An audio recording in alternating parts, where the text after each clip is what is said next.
नेपाल को लेकर अगर आपका ज्ञान भी कुछ इसी तरह का है तो हैरान होने की आवश्यकता बिल्कुल भी नहीं है, क्योंकि 90% भारतीय नेपाल को केवल इन्हीं 3 बातों के कारण ही जानते हैं। लेकिन भारत का ये पड़ोसी देश जो आज दुनिया भर में मशहूर है, उसके पीछे कई अन्य कारण भी हैं जिन्हें आप अब तक नहीं जानते। कुछ ऐसे ही अनोखी बातें जिनके बारे में आपको बिल्कुल ज्ञान नहीं है। शुरुआत करते हैं एक छोटे से टेस्ट के साथ। तो बताइए ना, क्या आपको पता है कि जब हमारा प्यारा भारत अंग्रेजों का गुलाम हुआ करता था, तब नेपाल ही एकलौता ऐसा देश था जो आजाद था। यही कारण है जो आज वहाँ किसी भी तरह का कोई स्वतंत्रता दिवस नहीं मनाया जाता। और क्या आप ये जानते हैं कि दक्षिण एशिया का सबसे पुराना देश अगर कोई माना जाता है तो वो है नेपाल। पर्वत श्रृंखला हिमालय का सबसे ज्यादा हिस्सा नेपाल देश में ही आता है। और क्या कभी नेपाल देश के झंडे की ओर आपका ध्यान गया है? ये दुनिया का एकमात्र ऐसा देश है जिसमें 4 कोने नहीं हैं। नेपाल के बारे में ऐसे और भी अनोखे तथ्य हैं जो आज से पहले आपने कभी नहीं सुने होंगे। तो दोस्तों, वीडियो को लास्ट तक जरूर देखिएगा। नंबर 12, नेपालीज ईट एवरीडे दाल भात। क्या आप जानते हैं कि नेपाल में करीब 55 लाख परिवार रहते हैं, जिनमें से 90% परिवारों का पसंदीदा भोजन दाल भात है। जी हाँ, दाल और चावल जो नेपाल का पसंदीदा भोजन है, और नेपाली लोग इसे बड़े ही चाव से खाते हैं और दूसरों को भी परोसते हैं। ये नाश्ते और रात के खाने का एक इम्पोर्टेंट व्यंजन है जिसे समूचा नेपाली परिवार मिलकर और इसका आनंद लेकर खाते हैं। खैर, आनंद तो आएगा ही दोस्तों, जब प्याज, टमाटर, हरा धनिया और हरी मिर्च का छोका लगाकर दाल और उसके साथ भात खाने को मिले तो आनंद ही नहीं, मेरे मुंह में तो पानी भी आ रहा है। और अब तो ये मन भी कर रहा है कि आज के खाने में दाल भात ही खाया जाए। दोस्तों, आइडिया कैसा है? Number 11, calendar in Nepal. क्या आपको पता है कि जिस तरह हमारे देश भारत में ग्रेगोरियन कैलेंडर का इस्तेमाल होता है, नेपाल देश विक्रम संवत कैलेंडर के अनुसार अपनी प्लानिंग करते हैं। नेपाली कैलेंडर में जनवरी, फरवरी, मार्च नहीं होता, बल्कि नेपाल का नया साल अप्रैल के महीने से स्टार्ट होता है। और ग्रेगोरियन कैलेंडर के अनुसार 14 अप्रैल साल का पहला दिन मनाया जाता है, जिसे बैसाख का पहला दिन कहा जाता है। नेपाली कैलेंडर में 354 दिन ही होते हैं, और वो इसलिए क्योंकि इस कैलेंडर के सभी महीने 29 या फिर 30 दिनों के ही होते हैं, जो चांद के अनुसार तय होते हैं। यही नहीं, विक्रम संवत ग्रेगोरियन कैलेंडर की तुलना में लगभग 57 वर्ष आगे भी है, जिसका मतलब ये हुआ कि साल 2022 विक्रम संवत के अनुसार साल 2079 है। केवल यही नहीं, नेपाल में कुछ जाति और जनजातियां भी हैं जो विक्रम संवत के अनुसार अपना कैलेंडर इस्तेमाल करती हैं। दोस्तों, क्या आज से पहले नेपाल का ये तथ्य आपको पता था? हमें कमेंट्स में जरूर बताएं। Number 10, the fearsome Gorkha at service of United Kingdoms. Nepal दुनिया भर में अपने खूंखार गोरखा सैनिकों के लिए भी प्रसिद्ध है। वो गोरखा सैनिक जिनका मूल सिद्धांत है कि डरपोक होने से लाख बेहतर है कि मर जाना। भारत की आजादी के समय ब्रिटेन की आर्मी गोरखा की बहादुरी से इतनी प्रभावित हुई कि वो अपने साथ बहुत सारे गोरखास को ब्रिटेन ही ले गई। आज ब्रिटेन की आर्मी में इन गोरखास की संख्या 4000 से भी ज्यादा है। यही नहीं, इनकी बहादुरी का भारत भी कायल है। तभी तो इस फोर्स की 7 रेजिमेंट्स और 40 बटालियन इंडियन आर्मी में कार्यरत हैं, और करीब 40,000 से ज्यादा गोरखा भारत की रक्षा करते हैं। दोस्तों, गोरखा केवल अपनी बहादुरी ही नहीं, बल्कि अपने जानलेवा हथियार खुकरी के लिए भी प्रसिद्ध हैं। एक धारदार चाकू जो आज इनकी शान है, जिसे इस फौज ने पहले और दूसरे विश्व युद्ध में इस्तेमाल कर लाखों दुश्मन ढेर कर दिए। गोरखास के बारे में ये कहा जाता है कि इस फौज का एक अकेला जवान दुश्मन के 50 सैनिकों के बराबर होता है, जो बंदूक और खुकरी के साथ साथ अपने बाजुओं को भी अपने हथियार की तरह इस्तेमाल करता है। Number 9, the greatest concentration of places recognised by UNESCO.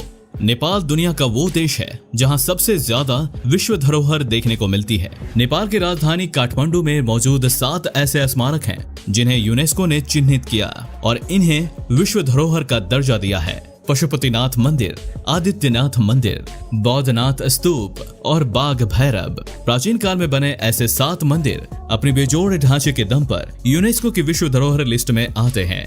कमाल की बात तो ये है कि ये 7 धरोहर मात्र 15 किलोमीटर की इलाके में मौजूद हैं।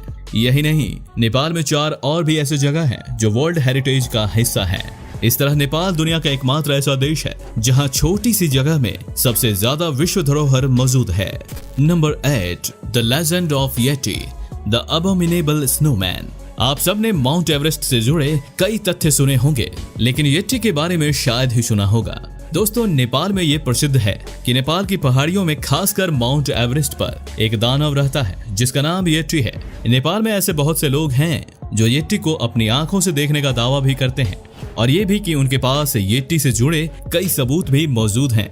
इनके मुताबिक येट्टी एक विशालकाय दानव है जो इंसान और विशालकाय बंदर मिलाकर स्वरूप में आया।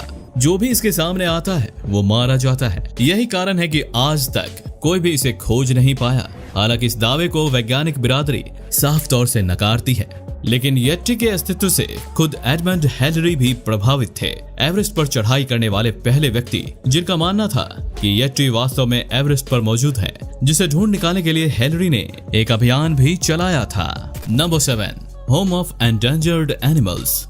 अफ्रीका की तरह नेपाल एशिया का वो देश है जहां मौजूद कुछ जानवर एंडेंजर्ड हैं, मतलब विलुप्त होने के कगार पर हैं। लेकिन नेपाल का चितवन नेशनल पार्क उन्हें बचाने के लिए हर संभव प्रयास कर रहा है।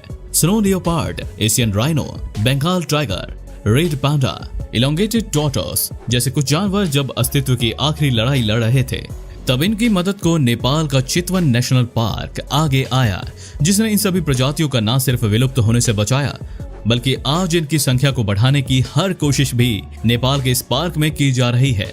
इन सभी जानवरों को कड़ी सुरक्षा में रखा जाता है ताकि किसी इलीगल किलिंग का शिकार ना हो सकें। यही नहीं, यहाँ प्रिजर्व किए जाने वाले सभी जानवरों को दुनिया के अन्य देशों में मौजूद जू और नेशनल पार्क्स में भी भेजा जाता है ताकि सभी प्रजातियों को दुनिया के कोने कोने में सुनिश्चित किया जा सके। Number 6, Hinduism, the most important religion in the land of Buddha. दोस्तों, आपको ये पता ही होगा कि भगवान बुद्ध का जन्म नेपाल के लुम्बिनी में हुआ था, जो आज बौद्ध धर्म का केंद्र है, जिसके चलते बौद्ध धर्म के अनुयायी दुनिया भर से यहाँ आते हैं। लेकिन इसके बाद भी नेपाल में हिंदू धर्म को मानने वाले सबसे ज्यादा हैं, जिनकी संख्या 80% है, जबकि बौद्ध धर्म यहाँ केवल 10% है। ये आंकड़े बताते हैं कि बौद्ध धर्म का केंद्र होते हुए भी हिंदू मान्यताएं और आचरण नेपालियों के बीच ज्यादा लोकप्रिय है, जिसका असर इतना गहरा हुआ कि नेपाल आज तक एक हिंदू बाहुल देश है। होगा भी क्यों नहीं। एक तरफ जहां मॉडर्न बनने के नाम पर लोग नमस्ते करने की प्रथा को भूलते जा रहे हैं, जहां आज भी अभिवादन करने के लिए लोग एक दूसरे से हाथ जोड़ते हैं। Number 5, the Nepal's capital was once a lake. Nepal के लोगों के मुताबिक हजारों साल पहले नेपाल की राजधानी काठमांडू एक लेक यानी झील हुआ करती थी, जहां पर सांपों का काफी दबदबा हुआ करता था। और फिर एक समय ऐसा आया जब मंजूश्री नाम का एक योद्धा यहाँ आया और उसने अपनी तलवार से इस झील के 2 टुकड़े कर दिए। इस तरह झील का सारा पानी और पानी में मौजूद दोनों बहकर नीचे की ओर चले गए और इस तरह धीरे धीरे काठमांडू स्थापित होता चला गया। वहीं साइंटिफिक थ्योरी भी इस बात को मानती है कि काठमांडू कभी एक झील हुआ करता था, जिसे मंजूश्री ने तो नहीं बल्कि इसकी स्थापना झील का पानी बह जाने से जरूर हुई, जो करीब 15,000 वर्षों में पूरा हुआ। Number 4, the original name of mount Everest. पहाड़ों का सर्वे करने वाली संस्था रॉयल जियोग्राफिकल सोसाइटी जब पहली बार दुनिया के सबसे ऊंचे पहाड़ को चिन्हित किया तो इसका नामांकन अपने एक शोधकर्ता जॉर्ज एवरेस्ट के नाम पर कर दिया और तभी इसका नाम माउंट एवरेस्ट हो गया, जबकि एवरेस्ट का असली नाम सागर माथा है, जो आज भी नेपाल के लोगों के बीच प्रसिद्ध है, जिसका मतलब है स्वर्ग का माथा, अर्थात वो जगह जहां से स्वर्ग की शुरुआत होती है। वही तिब्बत के लोगों के बीच इस पहाड़ी का एक विशेष स्थान है, जो माउंट एवरेस्ट को कोमलिंगमा कहकर आज भी बुलाते हैं। कोमलिंगमा तिब्बत की स्थानीय भाषा है, जिसका मतलब होता है ब्रह्मांड की देवी। Number 3, the deepest canyon on earth. दोस्तों, एक तरफ जहां दुनिया के 8 सबसे ऊंचे पहाड़ नेपाल में मौजूद हैं, जिसकी गहराई 4,375 मीटर है। गंडकी नदी से निकलने वाली ये घाटी 2 हिमालय पहाड़ियां अन्नपूर्णा और धूलागिरी को चीर कर बनी है। Number 2, the highest mountains on earth.